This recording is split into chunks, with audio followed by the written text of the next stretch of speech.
आज का जो प्रमुख विषय है उस पर मैं आता हूं, हल्दीघाटी युद्ध। महाराणा प्रताप न केवल योद्धा थे बल्कि बहुत बड़े कूटनीतिज्ञ और रणनीतिज्ञ भी थे। उन्होंने कूटनीति में अकबर को मात दी थी।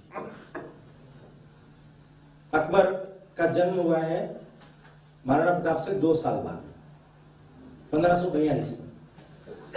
1556 में अकबर गद्दी पर बैठ गए और उसने अपनी साम्राज्यवादी लिप्सा का विस्तार करते हुए संपूर्ण भारतवर्ष में अपने पांव पसारने शुरू कर दिए। आप सोचिए, हमारे यहाँ राजस्थान में भी उन्होंने जैसलमेर के हरराय, बीकानेर के कल्याण राय और उनके पुत्र रायमल, ये मानसिंह का राजघराना आमेर, जोधपुर, इन सबको इस तरीके से प्रभावित किया कि इन लोगों ने अपने स्व की, सुख की, अस्तित्व की रक्षा के लिए अपनी पुत्रियों को उसके हरम में भेज दिया, अपने व्यक्तिगत सुख के लिए। ये कोई अकबर की राष्ट्रीय एकता के मिशन में सहयोग करने के लिए अपने कुल की कन्याओं को उनके यहां नहीं भेजा। अपने राज को, अपनी सत्ता को, अपने सुख को बचाने के लिए उन्होंने ये काम किया। केवल मेवाड़ वो झुका नहीं। अकबर का अनुभव था 68 का, मैंने अकबर जैसा सर्वशक्ति संपन्न आधुनिक शस्त्र थे उसके पास में, आग्नेयास्त्र थे, तोपखाने थे, बड़ी लंबी चौड़ी सेना लेकर के वो चलता था। उसको वहां पर 4 महीने तक घेरा डाल करके रखना पड़ा, 4 महीने तक। इसलिए उसको अनुभव था मेवाड़ से टक्कर लेना कोई आसान बात नहीं। तो इसलिए उसने सोचा कि इनको भी समझाइश की जाए और समझाइश करके कैसे जीत लिया जाए। 4 संधि वार्ताकार भेजे। सबसे पहले आया जलाल खां कोरची। 73 में शुरू हो गया था सिलसिला। सितंबर 73 में यह आया। इन जलाल खां कोरची से प्रताप मिले, ठीक ढंग से बातचीत की और विचार करूंगा ये कह करके उसको रवाना कर। दूसरी बार मानसिंह को भेजा, वो आया, उदय सागर पर भेंट हुई। यहां भी भ्रांति है कि प्रताप ने मानसिंह का अपमान किया। अपमान नहीं किया। अपने पुत्र अमर सिंह को भेजा, वो कुंवर था, कुंवर के साथ कुंवर भोजन करेंगे। किंतु मिलने पर प्रताप ने यह स्पष्ट कहा कि मैं राज दरबार में आने वाले लोगों में से नहीं और ना मैं अपने पुत्र को राज दरबार में भेजूंगा, परंतु मैं युद्ध नहीं करना चाहता। थोड़ी चिकनी चुपड़ी बातें करके भेजते। इनके पिता भगवंत दास तीसरे आए। भगवंत दास ने तो महाराणा प्रताप के पास में एक बहुत बड़ा हाथी था, बहादुर, राम प्रसाद नाम उसका, उसको मांगा। इन्होंने मना कर दिया। उनकी बड़ी मान मनवार की, खातिरदारी भी की, उनको भी चिकनी चुपड़ी बातें करके रवाना कर दिया। और अंत में जब टोडरमल आया, उसने बहुत कोशिश की, नवरत्नों में से एक है अकबर के दरबार का, उसने बहुत कोशिश की, बंधु प्रताप ने उनके ऊपर हाथ नहीं रखने दिया। मैंने प्रताप का मकसद क्या था?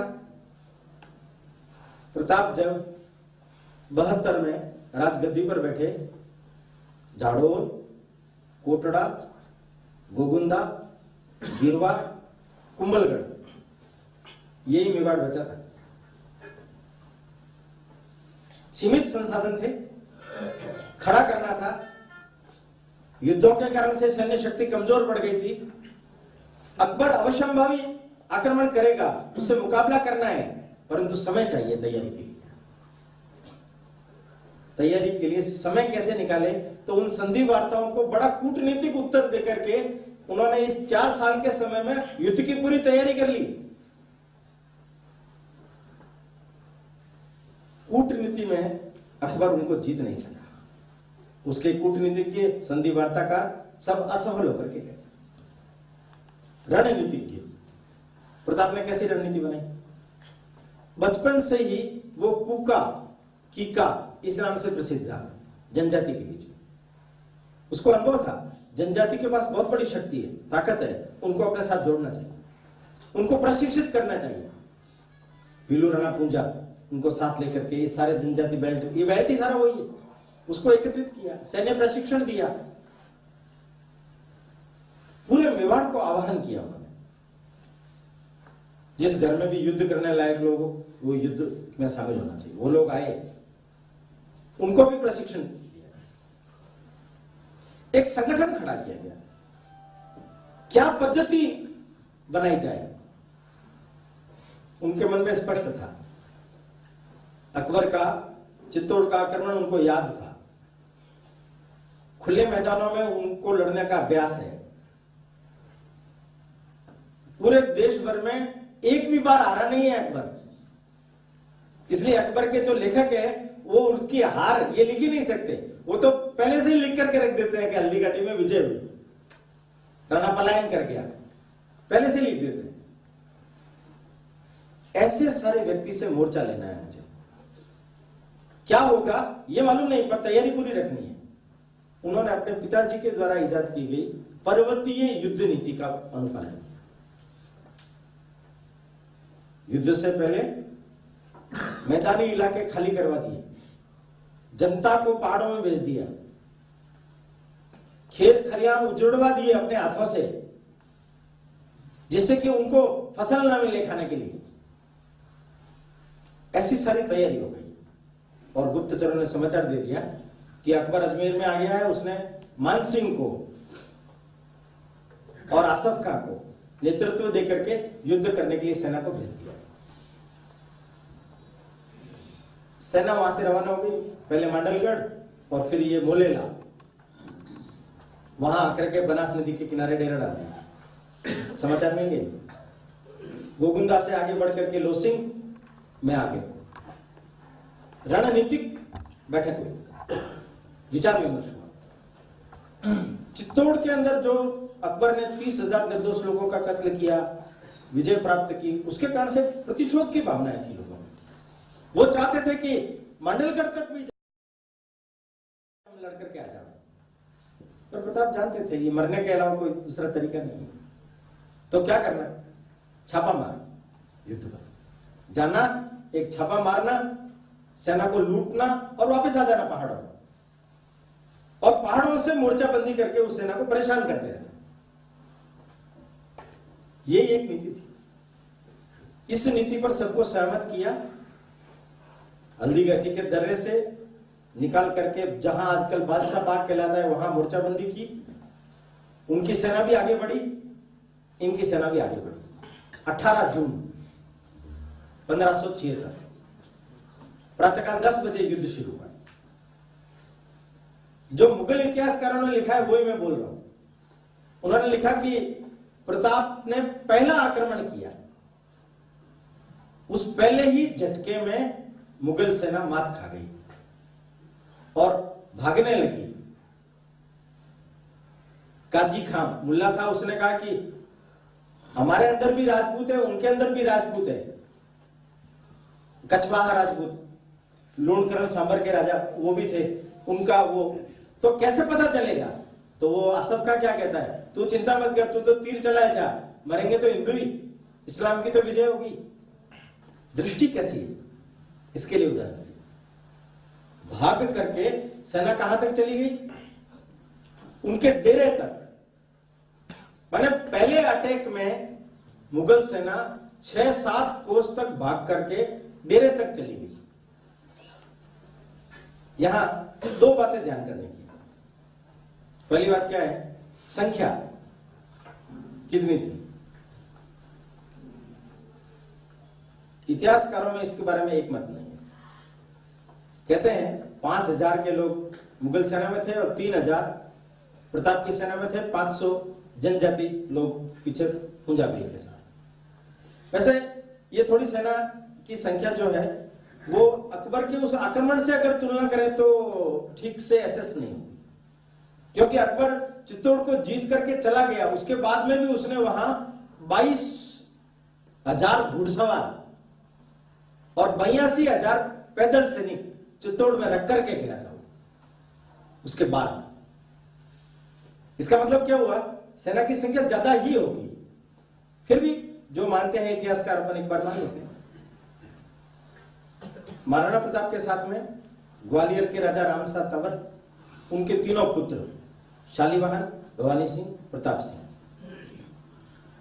पत्ता चूड़ावत का लड़का कल्याण सिंह, जयमल जी का लड़का रामदास मेड़तिया,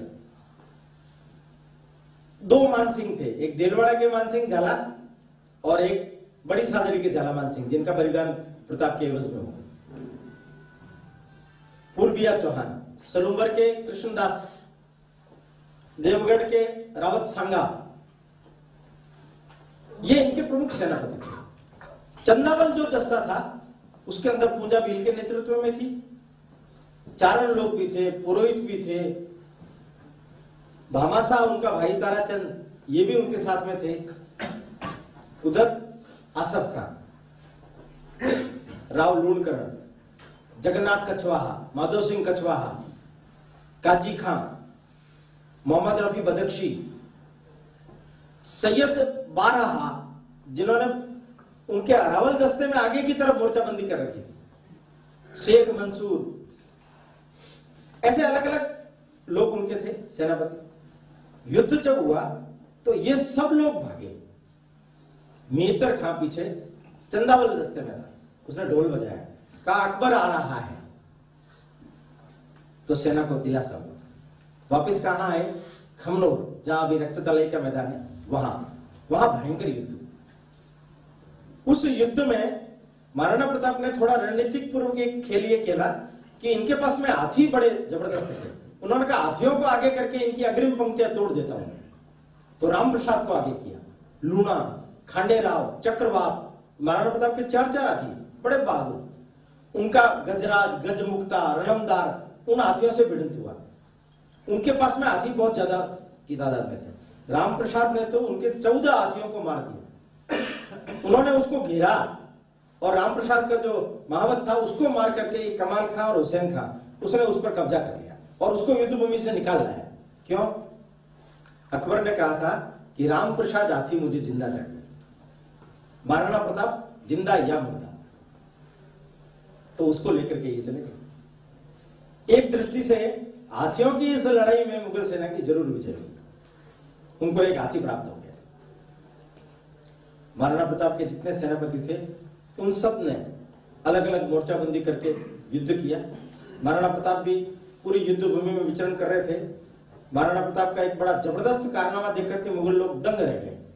बहलोल खां, जो मानसिंह के हाथी के बिल्कुल आगे ही था, बहलोल खां को तलवार के एक ही वार से शिरस्त्राण, पूरा शरीर, घोड़े समेत 2 फाड़ कर। कितनी ताकत रही होगी, कितनी क्षमता रही होगी, कितनी त्वरित गति रही होगी। मानसिंह सामने दिखा, चेतक ने दोनों पैर आगे से उठाए, हाथी के मस्तक पर टिका दिया। महाराणा प्रताप ने भाला निकाला, कहते हैं 1.25 मन का भाला था। उस समय की कालगण, माने ये गणना करते हैं तो 32 किलो लगभग आता। उन्होंने वो भाला मारा, मानसिंह औहदे के अंदर था, वो छुप गया नीचे। महावत को लगा, महावत मर गया। इन्होंने अपनी कटार निकाली, कटार निकाल करके वार की। इन्होंने सोचा निशाना ठीक बैठ गया है, मानसिंह गया। घोड़ा नीचे उतार लिया। हाथी की सूंड की रक्षणार्थ तलवार जो लटकी हुई थी चेतक की पिछली टांग, उससे नीचे से कट गई। पैर कट जाने के बाद में भी चेतक रणभूमि में विचरण कर रहा है। मानसिंह का जो हाथी था बिना महावत के अनियंत्रित हो गया, वो इधर उधर भटकने लगा और रणभूमि से भाग गया। परिस्थिति बदल गई। तब माधो सिंह कछवाहा को समाचार भेजा, वो अतिरिक्त सेना लेकर के आया, तोपखाना आया। परिस्थिति को बदलते हुए देख करके प्रताप और झालामान के बीच में बातचीत होती कि अपन ने छापा मार करके मुगलों को पीड़ित प्रताड़ित कर दिया है, अब वापस पहाड़ों में मोर्चाबंदी करनी है, आप पहाड़ों में मोर्चाबंदी कीजिए। प्रताप ने कहा मैं इनको रोकता हूं, तुम पहाड़ों में मोर्चाबंदी करो। उसने कहा नहीं, मैं यहाँ रोकता हूं, मैं चला जाऊंगा तो कोई फर्क नहीं पड़ने वाला, एक मान नहीं हजारों मान पैदा हो जाएंगे, पर प्रताप चला गया तो भविष्य का नेतृत्व कौन करेगा? उनका जो ध्वज था उसने उठाया और मैं प्रताप हूं उसकी कदकाठी प्रताप थी, ये कहते हुए वो आगे चल पड़ा। प्रताप ने सेना के दोनों हिस्सों को इकट्ठा किया और बैक किया, पहाड़ों में मोर्चाबंदी करके। उधर मुगलों ने उसको प्रताप समझ करके घेर लिया और उनको मार दिया, तो उन्होंने सोचा विजय हो गई, किंतु देखा वो तो झालामान था। प्रताप कहां है? न प्रताप न सेना, पहाड़ों में मोर्चाबंदी कर दी। दोपहर 3 बज गई, युद्ध की पूर्णता जैसा हो गया, पर मुगलों में से किसी के भी मन में आगे बढ़ने की इच्छा नहीं। कोई भी सेना यदि जीतती है और शत्रु सेना भाग जाती है तो जीती हुई सेना का क्या लक्षण होता है? वो और पीछा करती है, आगे बढ़ती है, उसको और मारती है, लूटती है। सभी युद्धों में देखना आप ऐसे मिलेगा, किंतु वो सेना क्या करती है? बैक। प्रताप पहाड़ों में घात लगाए हुए बैठा है, पहली मार से भी हम पीड़ित हैं, हम आगे नहीं बढ़ सकते। 2 दिन तक वो मुगल सेना वहीं पड़ी रहती है भोलेरा में। जब गुप्तचर कहते हैं कि प्रताप गोगुंदा खाली करके कोलियारी के जंगलों में चले गए हैं, तब आगे बढ़ते हैं, तब आगे बढ़ते हैं। प्रताप नाला पार करते समय चेतक का प्राणांत हो जाता है, चेतक को वहीं दफनाते हैं जहां भी उनकी समाधि बनी हुई।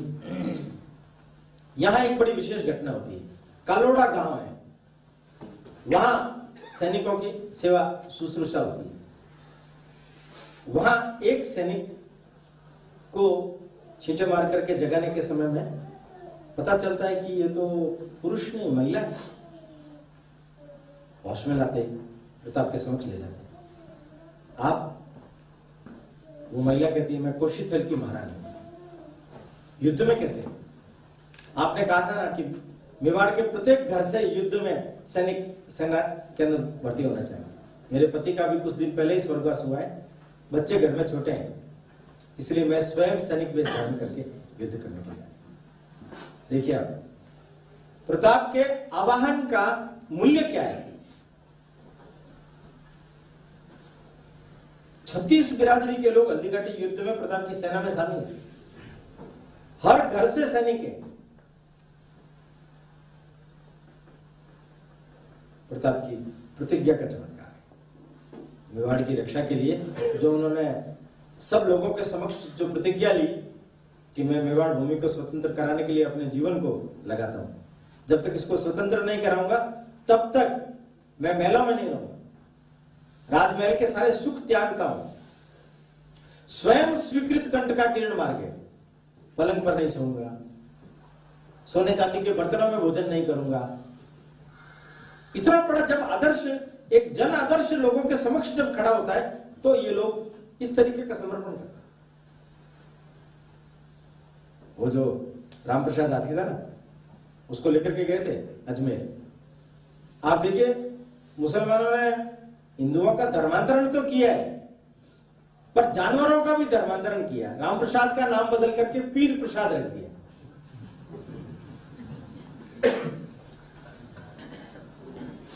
राम प्रसाद 18 दिन तक अकबर के पास रहा बिना अन्न जल ग्रहण किए, बिना अन्न जल ग्रहण किए प्राणांत। स्वामी भक्ति का कितना बड़ा उदाहरण।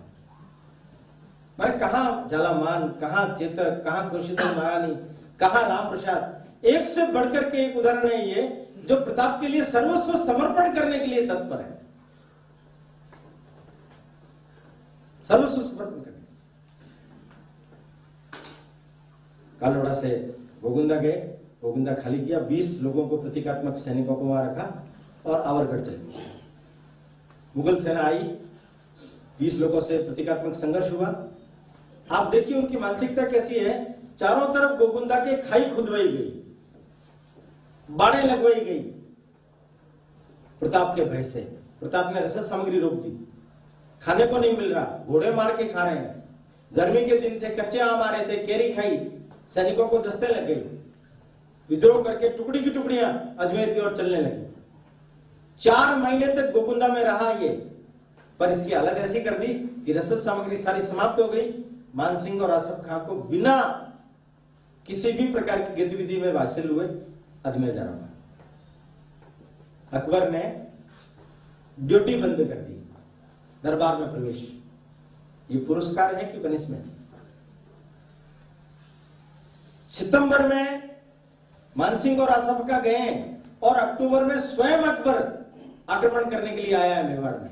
1.5-2 महीने हो रहा है, वो भी असफल होकर के गया। अगर जीत करके जाते तो उसको आने की जरूरत कहां थी, आक्रमण करने की जरूरत कहां थी? आप देखिए, दो दृष्टि से विचार कीजिए। प्रताप को जिंदा या मुर्दा पकड़ने के लिए आए थे, उद्देश्य पूरा हुआ क्या? और परिस्थिति कैसी बनी? उल्टी मुगल सेना की फजीयत कैसी हुई है? प्रथम अटैक में भागना पड़ा, डर इतना व्याप्त हो गया कि डेरे में लौट गए।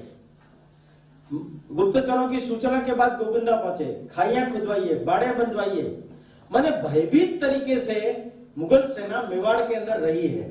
यह उसकी असफलता का प्रतीक है या सफलता का? यह उनकी विजय का प्रतीक है या पराजय का? मुगल सेना पराजित होकर के मेवाड़ से लौटी, प्रताप विजित नहीं किए जा सके। और अकबर जो लगातार विजय प्राप्त कर रहा था, देश भर के अंदर जो उसकी ये छाप थी, वो भ्रम टूट गई और उसका परिणाम हुआ संपूर्ण देश भर के अंदर प्रताप चर्चित हो गया कि अकबर को इतनी बड़ी चुनौती देने वाला, अकबर को पराजित करने वाला, अकबर को सबक सिखाने वाला ये कौन व्यक्ति है? उसका प्रभाव राजस्थान में भी पड़ा। राजस्थान में भी जो स्वतंत्रता के दीपक सिरोही, सुल्तान, चंद्रसेन, ताज खां पठान, आसपास के नारायण दास, आस्करण, ये जितने भी लोग थे, ये खुलकर के प्रताप के पक्ष में आ गए। माने अकबर का जो भय था, इस युद्ध ने समाप्त कर। मैंने कुल मिलाकर के हम कह सकते हैं, इस युद्ध में प्रताप की विजय।